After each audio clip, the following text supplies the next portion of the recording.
첫 번째 큰 변화는 25살 때 찾아왔습니다. 수행을 하면서 저는 매우 공격적이고 남성적인 방식으로 깨달음의 관문을 뚫으려고 밀어붙였습니다. 엄청난 노력으로 큰 결심을 하고 밀어붙이고 있었습니다. 제가 늘 해오던 방식이었습니다. 저는 운동선수로 자랐고 사이클 선수이기도 했습니다. 독서 장애도 있었습니다. 저는 다른 사람들보다 뭐든 더 열심히 함으로써 제가 원하는 것, 제가 필요로 하는 것을 얻는 법을 터득했습니다. 그래서 영성에도 그런 방법을 적용한 것입니다. 선의 세계에서도 대개 그것을 장려합니다. 알다시피 명상을 하는 데에도 경쟁심이 작용합니다. 무의식적으로 그런 경쟁을 조장하는 경우도 적지 않습니다. 8달 동안은 길을 걸어가면서도 마음속으로 외쳤습니다. 이게 뭐지? 이게 뭐지? 이게 뭐지? 무엇이 진실이지? 저는 어느 날엔가는 미치고 말 거라고 생각했습니다. 내적인 강렬함을 지닌 채 그렇게 오래 버틸 수는 없을 거라고 생각했기 때문입니다.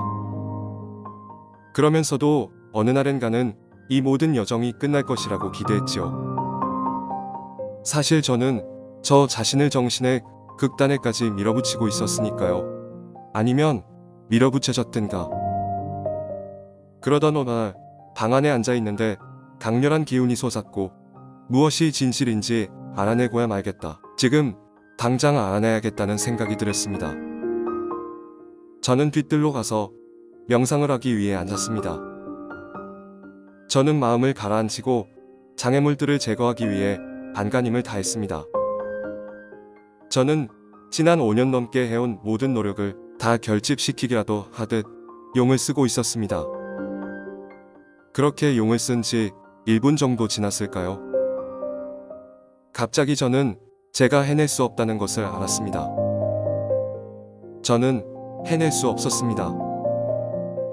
난 해낼 수 없어 하고 말하자마자 동시에 모든 긴장이 풀렸습니다. 모든 긴장이 풀리자 저로서는 이렇게 밖에 표현할 길이 없는데 내적 폭발이 일어났습니다. 마치 누군가가 저를 전기 소켓에 꽂아버린 것 같았습니다.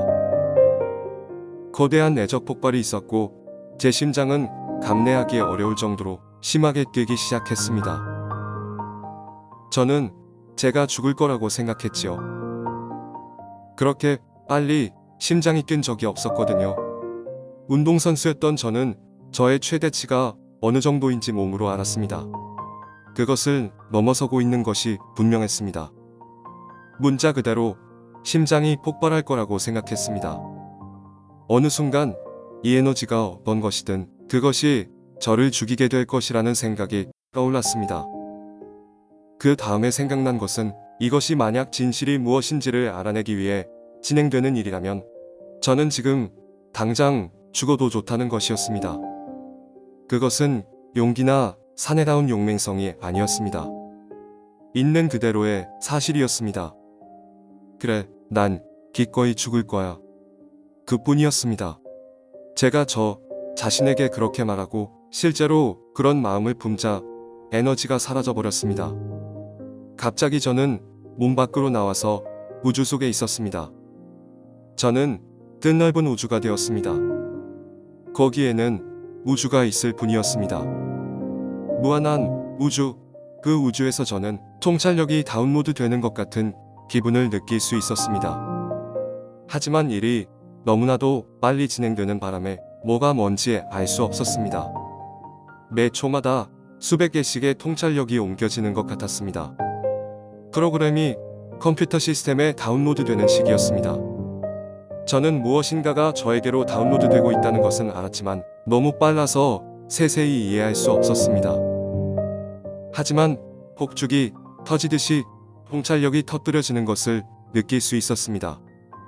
저는 거기에 우주 공간이 된 채로 이런 통찰력들을 제 시스템에 다운로드 받고 있었습니다. 잠시 동안 그런 일이 일어났지만 그것이 실제로 얼마나 오래 계속되었는지는 알 수 없습니다. 그때 다운로드가 멈췄고 어느 시점에선가 제가 방석에서 그만 일어나야 한다는 것이 분명해졌습니다. 저는 자리에서 일어나서 작은 재단 위에 올려놓은 불상을 바라보고는 엎드려 절을 했습니다. 절을 하자마자 웃음이 터져 나왔습니다. 너무나 즐거워서 참을 수가 없었습니다. 일찍이 그렇게 명랑하게 웃어본 적이 없었습니다. 가장 우스웠던 것은 붓다가 제게 이렇게 말하는 것 같았다는 것입니다. 예, 난 너를 5년 동안이나 뒤쫓아 다녔단다. 그 순간 저는 제가 쫓고 있었던 것이 무엇인지 알았습니다. 저는 이제 그걸 붙잡았습니다. 저는 믿을 수가 없었습니다. 그것은 마치 제가 손안에 쥐고 있으면서 그걸 열심히 뒤쫓은 셈이었기 때문입니다. 저는 실컷 웃고 나서 바깥으로 나갔습니다. 그것이 최초의 깨어남이었습니다. 재미있는 것은 바깥으로 나갔을 때 작은 목소리가 저에게 속삭였다는 것입니다. 저는 그때부터 그 목소리를 듣곤 합니다. 그 목소리는 이 막대한 행복과 축복, 구원받았다는 안도감의 한가운데에서 이렇게 속삭였습니다. 이건 그게 아니야. 계속하라. 제기랄, 이젠 막 즐기려고 하는 잠이 아닌가. 잠시 즐길 틈도 없이 계속하라고. 하지만 작은 목소리가 계속해서 말했습니다. 이건 그게 아니야. 계속하라. 저는 그 말이 참되다는 것을 알았습니다. 어떻든 그 목소리가 방금 일어난 일의 가치를 깎아내렸던 것은 아니었습니다.